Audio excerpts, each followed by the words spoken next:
team today, I want you to actually look and listen. The budget stalemate is harming thousands of college students across the state. We cannot wait because higher education should be accessible and affordable now. At a Capitol press conference, Assemblymembers Marty Block, Julia Brownley, and Tom Torlakson were joined by students to highlight the impact of the budget delay on their lives and on the California economy. 50 years ago, California made a promise to students in its master plan for higher education.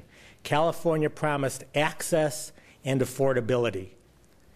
With our current budget delay, we're seeing both access and affordability being severely constrained, and the students like those behind me right here are those suffering for this.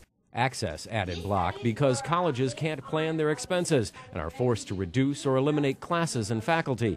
And affordability, because while the budget is on hold, the state can't fund Cal Grants for the students. And for many of our students, that money pays for their books, maybe pays for some of their housing. Basically, if they don't get that money, they have to work more hours and maybe can't go to school.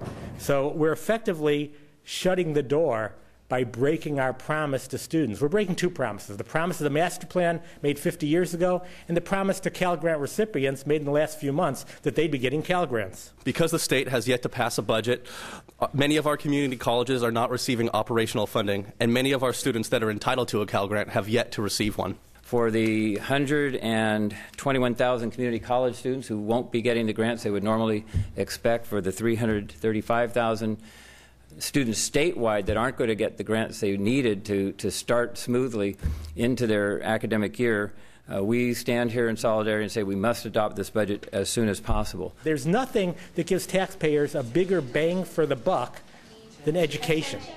College graduates earn more money, so they pay more taxes. They buy more goods, so they pay more sales tax. They're much more likely to buy a home than non-college graduates, so they pay property taxes.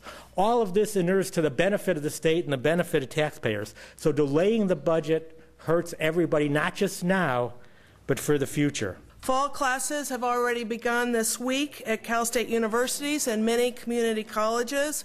Without Cal Grant funds, students are faced with choosing between incurring more debt to stay in school, if they're even able to do that, or delaying their education.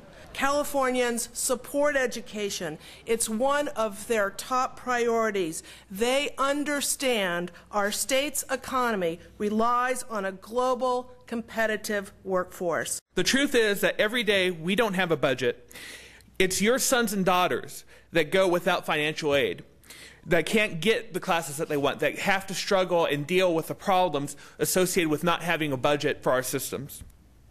Dysfunction in Sacramento is literally dampening your child's ability to succeed the California dream. This report was produced by the Speaker's Office of Member Services.